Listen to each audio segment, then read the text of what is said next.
So there's a lot of buzz right now about Donald Trump and who he might pick for his vice president. Apparently, he's going to choose fairly soon, maybe as early as next week. So let me lead this parade of horribles for you. All these different people that might be the VP. Senator Joni Ernst, she's of the famous pig castration ad that she did in Iowa, and she actually is considered too mainstream for him.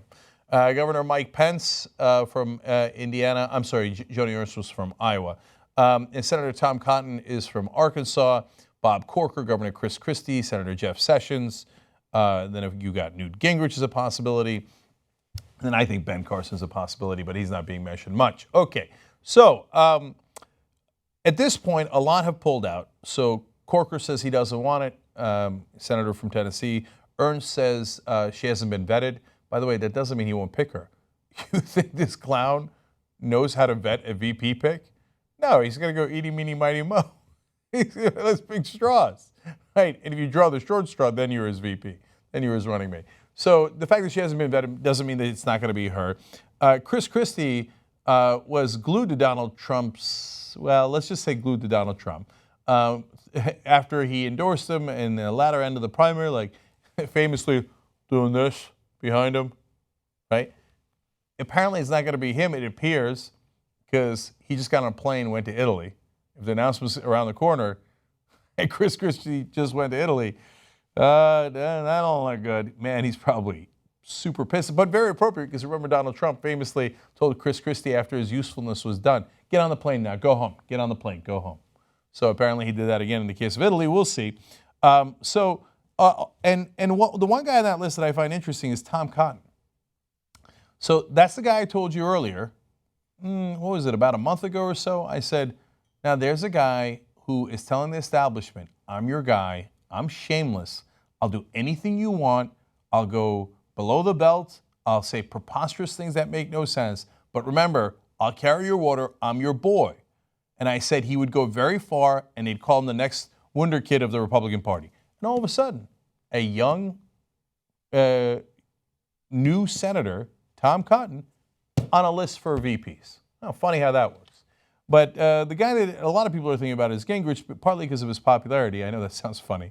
But Bloomberg Politics national poll last month, almost a third of likely voters supporting Trump said Gingrich would be his best pick. Christie was picked by nearly a tenth of Trump supporters. Okay, so, but here's the interesting part of the story. So Donald Trump decides that he's going to do public auditions. Normally, the VP selection thing is super secretive. They whisk people in through the back door. They go through all this shenanigans stuff so that you don't find out who's being considered and who's being vetted. Donald Trump's like, yeah, come in through the front door. I'll put the cameras there. And then he'll go further. Like, okay, now, there's an audition. So go out there and introduce me, and let's see how you do, boy. So he's doing it out in the open. It's like a reality show. It's like an episode of Apprentice. After Omarosa, we have Newt Gingrich. So Newt, go ahead and introduce him. Let's see how you do. Hillary Clinton has been active in politics since she was a Goldwater girl in 1964. Now, for those of you who were born since 1964, it gives you some idea she has been in politics her entire lifetime. Donald Trump has been in politics now for slightly over 12 months. It's unbelievable. But your governor was a candidate. You know, former Governor Florida is a candidate. Ted Cruz is a candidate. These are not trivial people. Ted Cruz was a national debate champion at Princeton, a Harvard Law graduate, clerk for the U.S. Supreme Court, was the Attorney General of Texas, is a U.S. Senator. He's a serious guy. No problem. He ain't Donald Trump. And here's the reality. The difference between all the folks who came out and talked and Donald Trump is that he has had a lifetime of creating jobs, a lifetime of building buildings, a lifetime of getting things done. Everybody else talked about how they'd like to sort of change Washington a little bit in a calm, essential way. This guy's going to kick over the table.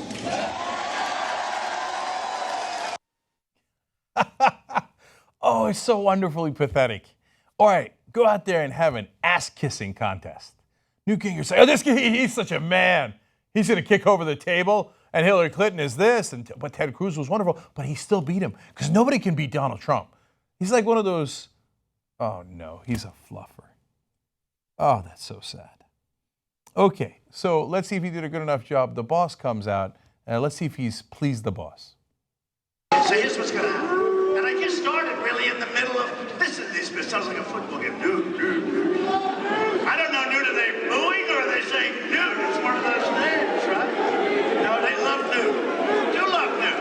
We all love dude. Dude gets it. I'll tell you one thing, folks. I'm not saying it's dude. But if it's dude, nobody's going to be beating him in those debates. That's for sure.